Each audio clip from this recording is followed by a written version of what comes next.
नमस्कार बच्चों, आपका इस चैनल पर स्वागत है। अभी तक हमने इसे पिछली वीडियो में जाना था विषमपोषी पोषण और विषमपोषी पोषण के आधार पर जो जीवों का वर्गीकरण हमने किया, जैसे शाकाहारी, मांसाहारी, सर्वाहारी, मृतजीवी और परजीवी। अब हम पढ़ेंगे एक कोशिकीय जीवों में पोषण कैसे होता है। जैसे देखिए पाठ नंबर 6 चल रहा है, जैव प्रक्रम। देखिए एक कोशिकीय जीवों में पोषण, एक कोशिकीय जीवों में पोषण।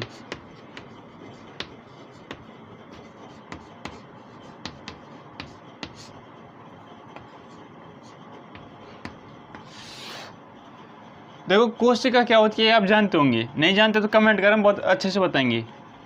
अब कोशिका के आधार पर जीव दो तरह के होते हैं, एक कोशिकीय जीव, इन्हें एक कोशिकीय जीव भी कहते हैं, या एक कोशिकीय जीव यानी ऐसे जीव जिनमें केवल एक ही कोशिका होती है, एक कोशिकीय जीव कहलाते हैं। दूसरा है बहुकोशिकीय जीव, बहुकोशिकीय जीव, इन्हें बहुकोशिकीय जीव भी कहते हैं। बहु यानी अनेक, कोशिका यानी कोशिका वाले जीव यानी जीव, अनेक कोशिकाओं वाले जीव बहुकोशिकीय जीव कहलाते हैं, और एक कोशिका वाले जीव एक कोशिकीय जीव। बहुकोशिकीय जीवों को उदाहरण तो आप जानते हैं, जैसे मनुष्य स्वयं क्या है, बहुकोशिकीय जीव है। जैसे हाथी है, शेर है, जितने पशु पक्षी आपने देखे हैं, कीड़े मकोड़े जितने भी आपने देखे हैं, वो सब क्या है, बहुकोशिकीय जीव। और एक कोशिकीय जीव यानी ऐसे जीव जिनमें एक ही कोशिका होती है, एक ही कोशिका सारे काम करेगी। अब एक ही कोशिका है, कोशिका का आकार बहुत छोटा है, तो इसे हम आंखों से देख नहीं सकते, लगभग ये बहुत छोटी होती हैं। जैसे उसके उदाहरण की बात करने, अमीबा, पैरामीशियम, हम दो की बात करेंगे, इसके अलावा बहुत सारे हैं। बहुकोशिकीय जीव जैसे मनुष्य और हाथी में तो बहुत सारी लाखों करोड़ों अरबों, हाथी में तो अरबों खरबों कोशिकाएं होती हैं, मनुष्य में करोड़ों अरबों होती हैं। इसके अलावा जितने भी जीव जंतुओं का आप देखते हैं।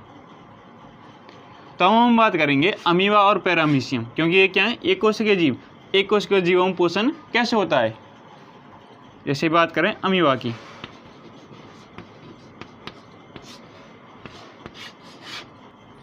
अमीबा एक कोशिकीय जीव है, इसलिए इसमें एक ही कोशिका होगी। जैसे देखिए ये अमीबा की एक ही कोशिका है, ये तो बहुत बड़ी है, लेकिन इसकी तो बहुत छोटी होगी। हम तो इसको बस अध्ययन कर रहे हैं।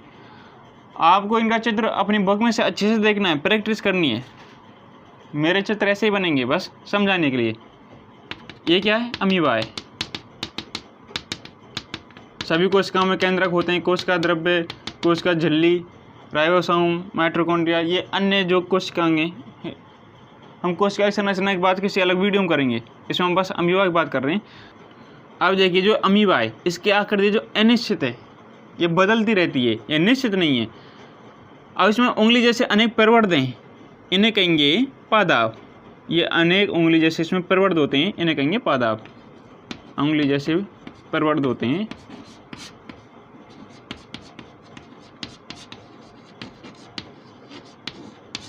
इन्हीं को कहते हैं पादाव। पादाव यानी पैर हैं इसके, क्योंकि असली नहीं है, अभी बने तो नकली पैर। नकली कहें चाहे कृत्रिम पैर कहें, नकली पैर, कृत्रिम पैर।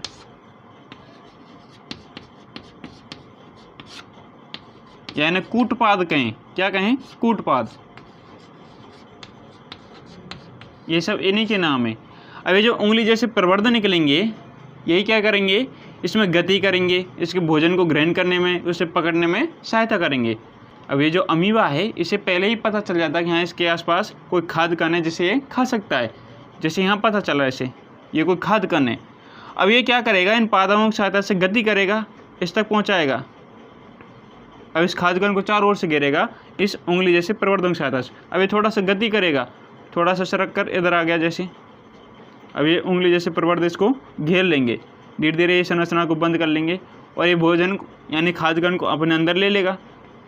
इसमें कोई विशेष अंग नहीं है, ना ही कोई मुँह है, ना ही कोई हमारे जैसे अंग है, तो किसी भी भाग से ले सकता है, बस पादाब उसको घेर लेंगे।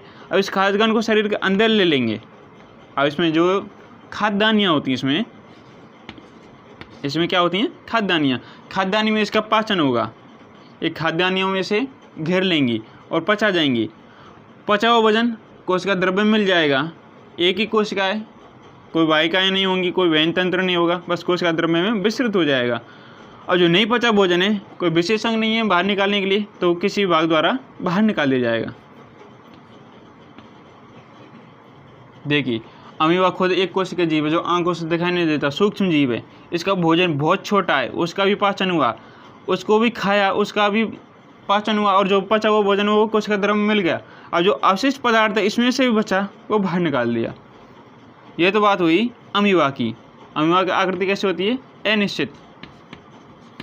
अनिश्चित आकृति होती है।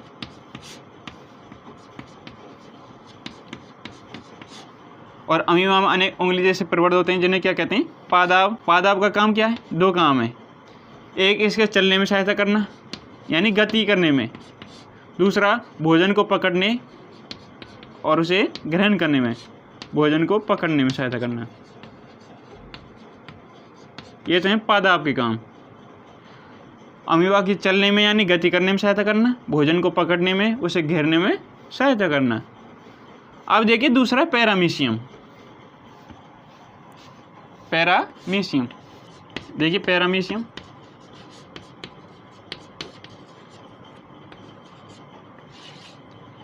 पैरामीशियम में क्या होगा, ये भी एक कोशिकीय जीव है लेकिन इसकी आकृति निश्चित है। इसकी आकृति कैसी है, निश्चित होती है। अमीबा की अनिश्चित है, इसकी निश्चित है।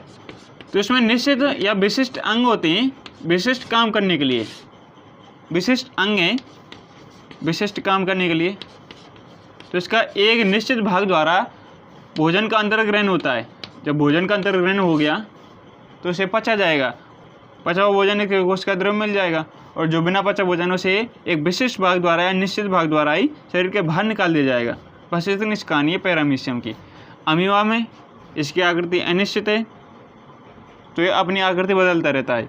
इसमें उंगली जैसे अनेक प्रवर्ध होते हैं जिन्हें पादाब कहते हैं। पादाब के काम है चलने में सहायता करना, भोजन को पकड़ने में इसकी सहायता करना। जैसे जैसे भोजन का आवास होता है तो भोजन को यानी खाद्य कण को चारों ओर से घेर लेते हैं और संगलित होकर खाद्य रिक्तिका बनाते हैं यानी खाद्यानी। और खाद्यानी में भोजन का पाचन होता है। खाद्यानी में भोजन का पाचन होता है।